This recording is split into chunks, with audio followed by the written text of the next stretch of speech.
Bonjour à tous. Mon objectif aujourd'hui est de vous parler des classes qui sont l'un des objets de développement technique utilisés par SAP. À la fin de cette vidéo, vous aurez une idée bien précise sur les classes et leurs différentes utilisations sur SAP. Pour ceux qui ne me connaissent pas encore, je m'appelle Majbar Hamza et je suis consultant SAP. Une classe est utilisée pour spécifier généralement la forme d'un objet. Elle permet de contenir un ensemble de fonctionnalités appelées méthodes, permettant d'obtenir un résultat. Les données et les fonctions d'une classe sont appelées membres de cette classe. Comme je l'ai expliqué dans une vidéo précédente, et afin de bien comprendre le concept de la classe, le plus simple pour vous est de pouvoir imaginer une classe comme une usine de fabrication de voitures et un objet comme la voiture qui est fabriquée. Ça peut être dans cet exemple une Mercedes, une BMW ou bien une Audi. Dans ce cas-là, la méthode est tout simplement la fonction qui va nous permettre la fabrication de cette voiture.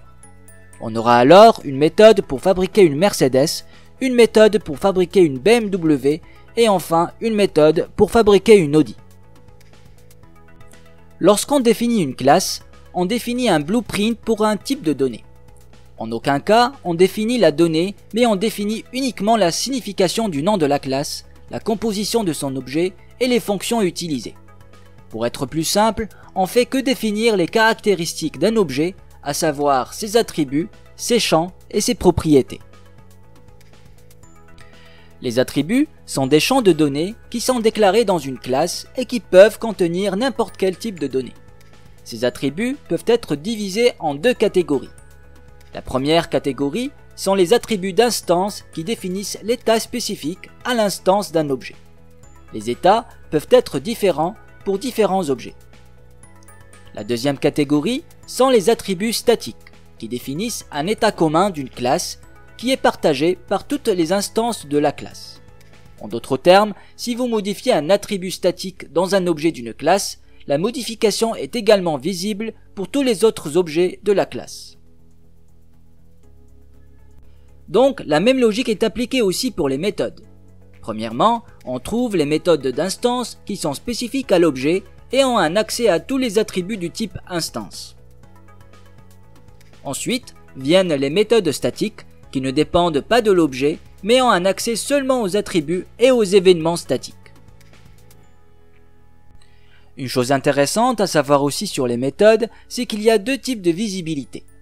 Premièrement, une visibilité publique, cela veut dire que cette méthode est utilisée que ce soit par la classe ou bien en dehors de cette classe. Ensuite, une visibilité privée, cela veut dire que la méthode est utilisée uniquement à l'intérieur de cette classe. Voici enfin une hiérarchie globale de l'utilisation des objets techniques sur SAP. Il serait intéressant alors à noter ici que dans une classe, on trouve des méthodes et que dans chaque méthode, on peut trouver des BAPI. Voilà, j'espère que cette vidéo vous a permis d'avoir une idée générale sur les classes et leurs différentes utilisations sur SAP. Donc si vous avez aimé, n'hésitez pas alors à partager cette vidéo afin de permettre à un grand nombre parmi vous de pouvoir y bénéficier. Pour toute autre question ou nouvelle proposition de sujet, n'hésitez pas alors à laisser un commentaire en bas dans cette vidéo. Et quant à moi, je vous dis toujours à la prochaine pour une nouvelle vidéo.